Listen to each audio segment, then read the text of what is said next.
Alright, welcome back to Edgier Than Thou. Today I'm going to be doing something hopefully a bit more fun than what I'm usually doing here. I decided that I'm going to take a look at popular, hilarious comedy website, The Babylon Bee, and just read articles until I laugh unironically. I'm imagining this is going to take a while. I'm not even sure if I'm going to be able to successfully do this all in one video, but we're gonna see what happens. So yeah, like I said, the rules here are I have to laugh unironically. If I laugh spitefully, then that doesn't count because I imagine there's gonna be quite a bit of that. But we're just gonna jump right into it. We're gonna see what happens here, all right? So the first article I'll be looking at is, instead of kryptonite, new LGBTQ plus Superman will be crippled by anyone using wrong pronouns. Awesome. Burbank, California. The brilliant and courageous writers at DC Comics have announced that Superman is now gay, and his pronouns are they, them, as he is also non-binary. In case you're not familiar, the reason for this is because, as far as I know, DC Comics, I'm assuming it was the comics, basically had Superman's son, I think his name is John, come out as bisexual, and of course everybody in the Babylon Bee audience thinks that that is the dumbest thing in the world and that it is very bad that that would be the case. So of course we have to make fun of it, right? So let's see here. Let's see how this goes. So now, instead of kryptonite, he will be rendered completely powerless by anyone who dresses him using the wrong pronouns. So I'd like to take a moment and just clarify this. In real life, this isn't Superman, okay? This is a separate character, because I know people are getting upset about that. This is a brilliant satire article. It honestly, this is biting, you know? This really cuts to the core of the issue, you know? So let's see here. I'll finally defeat Superman. He's such a liberal snowflake, says right-wing transphobe Lex Luthor to reporters in the latest issue. Well, I do imagine that Lex Luthor is probably right-wing, except in Harley Quinn. I don't think he is there. He's a cucked liberal, probably. We cannot condone Dr. Psycho's use of the C word, as it does not represent our brand of evil. Let's see here. No, cries gay Superman. They do specifically note he is now called gay Superman in this article. He changed his name, I guess. In response, as he withers to the ground in shrieks of agony, I'm non-binary. They is such a snowflake. See, so it's also funny because he said they is instead of they are such a snowflake. You know, like it's as though I guess they can't do grammar, is the joke. Writers confirmed that gay Superman will gay save the world and gay stop hate crimes with his gay superpowers. Yes, this is beautiful. He will be completely impervious to kryptonite, but will be powerless against right-wing talk show hosts and trans-exclusionary radical feminist authors.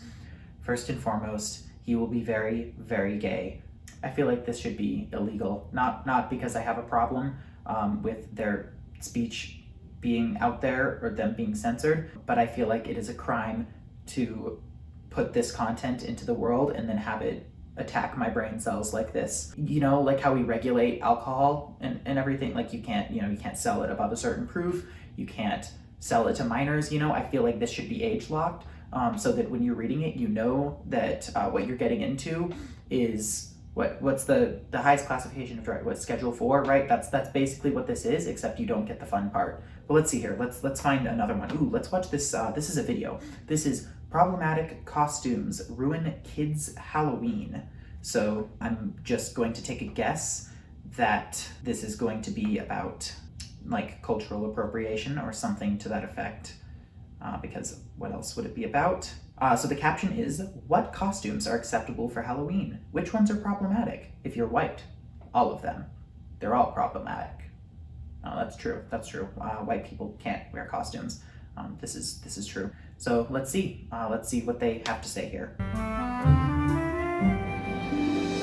All right, kids. Halloween's coming up. Right, yeah. Can't wait. So, who do you want to dress up as for trick-or-treating? Me first. Why is this art style so disgusting? I'm sorry. Like, maybe it's a thing here. I don't read the Babylon Bee very often, except when they like make the news. But just hire an artist, you know? Like, the person who writes the videos doesn't also have to draw them. You know that, right? Like you can have multiple people work on a project. Yeah, I don't know. Just some free advice. Me first. I want to be Aladdin. One jump ahead of the bread line. No. What? Why? Here's the thing.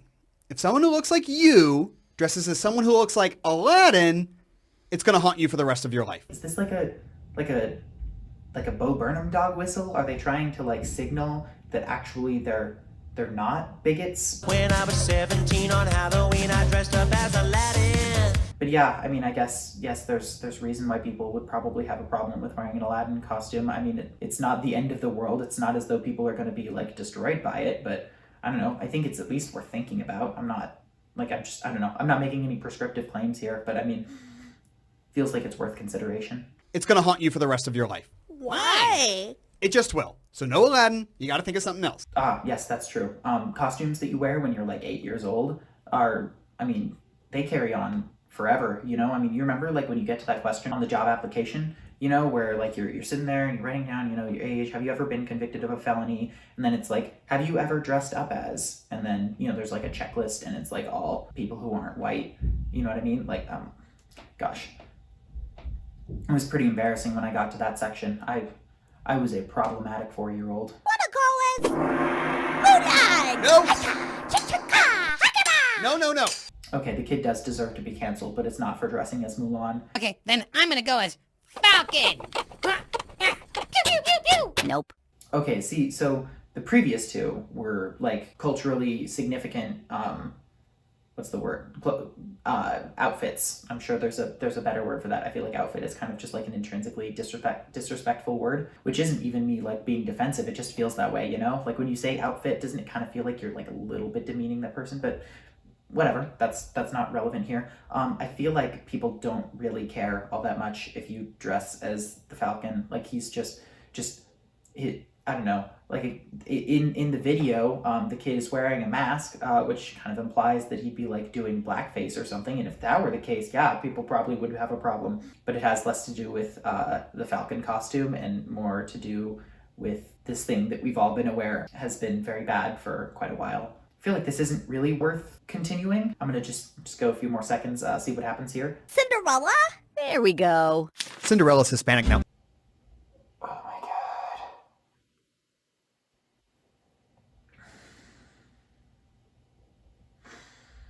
This isn't comedy. This is just people making bad arguments and like I don't even know, am I supposed to laugh at that? Like I can't tell if that's their intention here, you know? Like it's hard to discern between where they're actually trying to make a point or where they're trying to make a joke, you know? Like I don't know, man. Let's continue. Ooh, 16 common phrases in the news and what they actually mean. And this one is sponsored. So obviously if someone's paying for this is going to be like top-notch content, you know, like this is going to be like the creme de la creme. This is going to be the best. So let's see here, 16 common phrases in the news and what they actually mean. This could be useful. I mean, if you watch the news all the time, it'd be good to know, you know, what they're talking about, you know, what's the deal these days. As everyone knows, the news media knows what's best for us and they always tell the truth. I don't think anyone thinks that. I think most people don't trust the news. Like I don't have data off the top of my head, but I imagine that that's probably the case. But fine, it's a satire article, right? Well, let's entertain this. The only problem is they use really big and complicated words that we simple folk just don't understand. How will you ever keep up? Well, don't worry. We prepared this special translation guide just for you. So the next time you're watching the news, you'll be able to follow along. All right, yeah, no, I appreciate this. This is like actually pretty useful, you know? I mean, every once in a while, like the news will like be talking about something and if you're not caught up on it, it's really confusing, you know? So let's see here. Number 1, debunked conspiracy theory. I think that this term generally gets like thrown around like a little bit more than it should be, but like generally speaking, it's for, at the very least, claims that are, you know, dubious at best. So let's see here. What does the article say? A completely factual event that is 100% true and we don't like it. Oh. I didn't know that.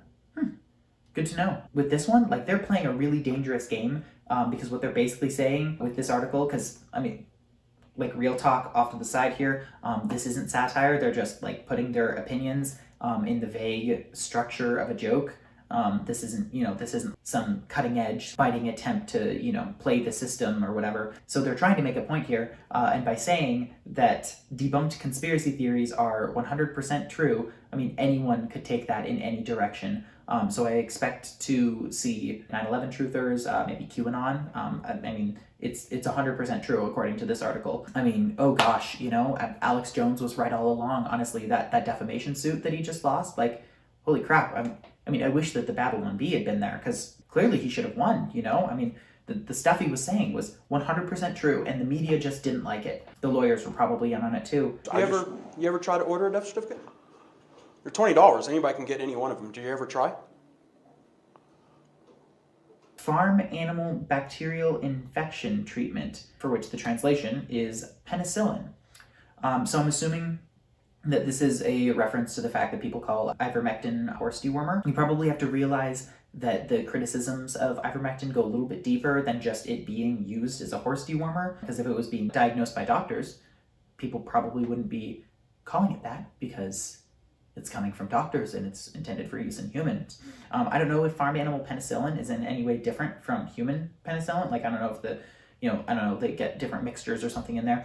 But if there is a difference, and if people were buying their penicillin from a pet store when, doctors were saying that they shouldn't be using it, it would be reasonable to mock it this way. But I feel like I'm reading into this too much.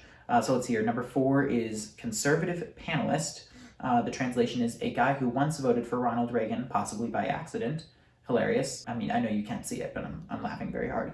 Let's see here. Number 5, super spreader event. Translation is gatherings of people we don't like. You're right. That's it. That's the entirety of what people mean when they say super spreader event. Ooh, this is number 7, settled science.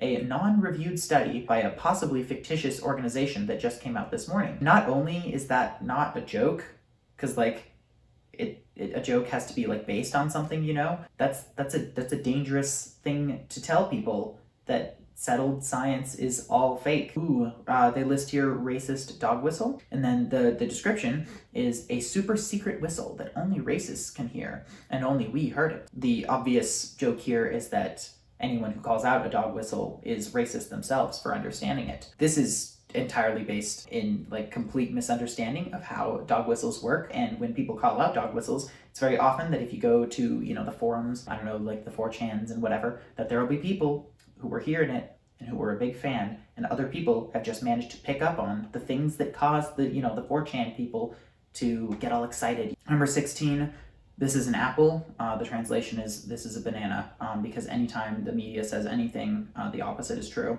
Yeah. I know that I'm probably not, it seems like I'm oh no, it's satire, you're supposed to not be taking it so seriously, but can we be real here? The next little segment here is not satire, they have it in all caps. The Media Research Center is the only conservative nonprofit dedicated to exposing left-wing bias and liars in the media. I'm just going to take that for granted. There are plenty of organizations who are pretty heavily dedicated to that, but I'm going to assume that this is the only nonprofit, so that statement is technically true. Even if it doesn't really mean all that much. Thanks to MRC, 90% of Americans do not trust the fake news media. I doubt that that's the case. I doubt that the MRC is what's responsible for that. But sure, you know what? Go off, I guess. We can't let media determine our elections. You do realize that it's the media's job to get information out there, right? By its very nature, the media is going to in some way determine what happens in our you understand that that's impossible to avoid, right? The only way to avoid this is to abolish the media, I guess. Unfortunately, I'm not able to access their premium articles, and fuck if I'm gonna spend money on this shit. Let's find 10 ironclad proofs that Jesus was a socialist. This could be really funny, because I don't know if you remember, but the initial goal of this was to continue reading these and watching them until I laughed, so I'm sure this will do it. We all know that Jesus was a socialist. It's pretty obvious, because we heard a college professor say so one time. That's why people say that. It's because one person told them and they never looked into it further. That's it. You figured it out. That's why people say that. Nonetheless, there are many Neanderthals who still don't know this beautiful truth. To help you convince them that Jesus was a passionate supporter of a centralized economy, totalitarian state, and redistribution of wealth, look no further than these 12 indisputable proofs. You know what? There are a lot of things I want to say. Let's just assume, for the sake of brevity, that all of this that we've read so far is correct. Number 1, remember that one time he held a political rally and inflamed the masses to seize control of the means of production? What more proof do you need that Jesus was a tried and true socialist? This is definitely our favorite Bible story. The joke, I guess, is that Jesus wasn't a socialist because he never said that he was a socialist. So, you got him. Jesus distributed loaves and fish to everyone, then declared himself general secretary and sent millions of people to die in Israeli gulags.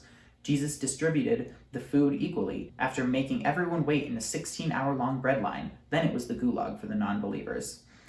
Okay, so there are two things that I would like to point out here. Number one, this is just the same joke. Like, it's literally, this is just, remember the time that Jesus said he was a socialist, or did I guess in this case it's did something explicitly related to socialist governments. So, yeah, you're right. He never declared himself this very specific title of general secretary. Also, I like that the end line here is, then it was the gulag for the non-believers, because you know that by your own definition of socialism that you've concocted in your brains, that Jesus is at least a little bit of a socialist. You know what hell is, right? Number 3, he punched a Nazi. Is this going to be the same joke? Let's see here. The Gospel of Mark's, I see, clever play on Mark, records this beautiful story of the Lord punching Nazis, then telling them to turn the other cheek for more beating. So we're 3 in, and so far we've gotten 1.5 jokes, which I guess isn't too bad, since there weren't very many in the previous articles here, but it sure would be nice to get some more jokes here. Number 4, let's see here. Ooh. Jesus went into an airplane hangar and overturned all the jets, and then demanded high-speed rail instead. People think of Jesus as a gentle, kind soul, but he showed righteous anger sometimes. Like in the narrative where he flipped over all the fuel-guzzling, carbon-heavy jets, and then threw his support behind the Green New Deal. Okay, so that's the core of this joke is the same. He didn't do this explicit thing that we've decided is socialist. And keep in mind, the problem I have with this joke isn't just that it's basically the same thing, or it's that it's really specific. It's not that they're saying, look at all of these things that, non-socialist things that Jesus did. They're just saying, look, he didn't support the Green New Deal. Look, he didn't punch Nazis specifically. Look, he didn't say the word seize the means of production, right? It's not funny if you have to construct the joke around it. I'm going to ignore that these people clearly don't know anything about the Green New Deal. I couldn't care less at this point. Number 5, he forcefully took 90% of the rich young ruler's earnings and created free healthcare for all. Same joke. He compassionately put the sick and blind on Obamacare plans. Oh my God. In a powerful statement, Jesus entered Jerusalem. Oh my God. When Lazarus died, Jesus raised him from the dead so he could vote Democrat. Let's see here. Number 10. This might be different. These well-known Bible verses are pretty good proof too. The first one is, blessed are those who don't feel like working, for they shall be given free money. This is an accurate description of socialism that you have accurately constructed yourselves. Congratulations, this is very accurate. And you can't say that I'm being sarcastic or anything here because you guys don't believe in dog whistling. And well, I guess this wouldn't explicitly be dog whistling. This would be satire, and you guys don't get that. Is that satire? I guess it's not really. It's sarcasm. You know what? I don't know why I'm holding myself to such a high standard with this. This shit gets hundreds of thousands, if not millions of views. Number 2, the second Bible verse. What shall it profit a man if he gained the whole world and nobody seizes his riches? I don't know. That's just boring to me. Whatever. And then the third one and final one is, render unto Caesar what is Caesar's, namely everything. Which is really funny because, the verse does say, render unto Caesar that which is Caesar's. I don't know. I'm starved at this point. Okay. This is the last article that I've actually read so far, but I think it's worth going through because this one contextualizes all the previous ones. This one is titled, Here are 10 Babylon Bee jokes explained, just in case you didn't get them. So this could be really helpful because maybe I've been, misinterpreting what we've been looking at so far, and this will, like I said, recontextualize it. Maybe this will show us what they're really going for. Because so far, what it seems like is this is just a bunch of thinly veiled political opinions and nothing more. That's it. That's just it. It's just political opinions. And then, I don't know, they deflect criticism by pretending to be satire. This is the first headline that they're going to explain to us. Dumb AOC accidentally strangles herself tying her shoes because she is so stupid. And then the explanation is the joke here is that AOC, who is dumb, accidentally strangled herself tying her shoes, which is a simple task for most humans because she is so stupid.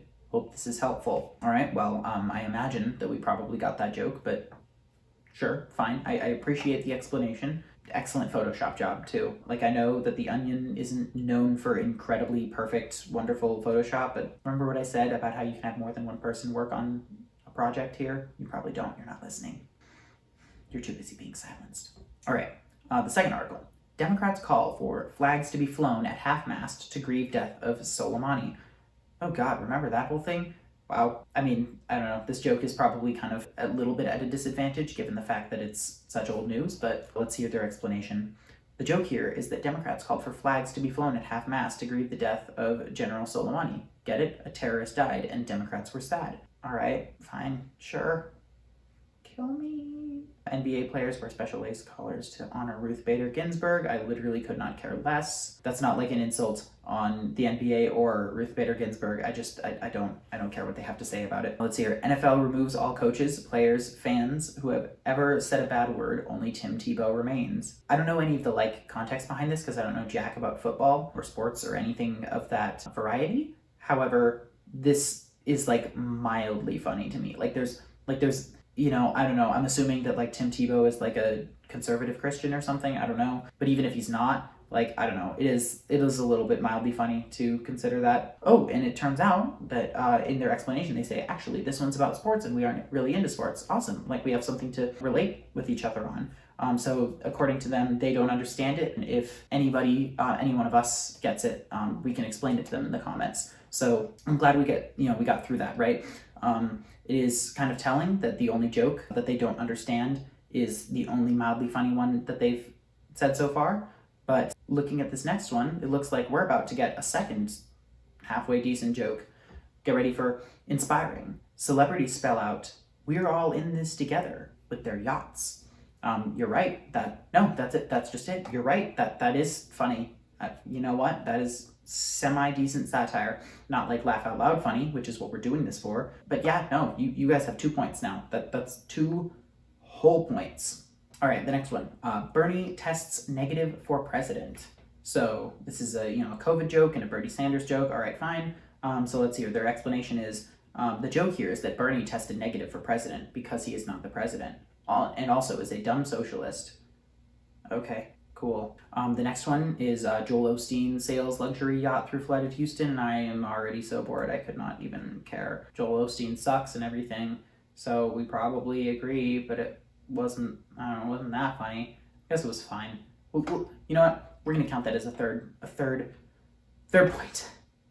So far, the Babylon Bee has 3 points. The next article is one of their best. I mean, this is the top. Babylon Bee article. This is something that should be plastered on every child's wall. It should be on a bumper sticker. I mean, this is truly biting, cutting edge, brilliant satire. Motorcyclist who identifies as bicyclist sets cycling world record.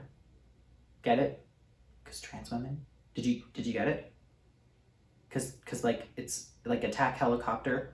The motorcyclist. He identified as something else, and we don't really know what identifying means, but oh boy golly, are we gonna talk about it. And yeah, that's their explanation. I have this word for word exactly what it is.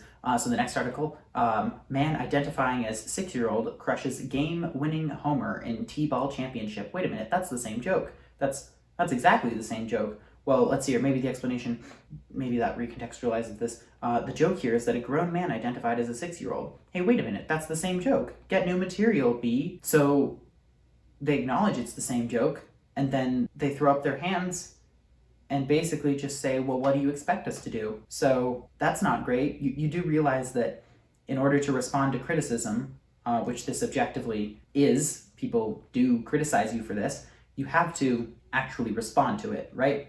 You can't just say, yes, we make the same joke repeatedly, but okay, all right, fine, identifies.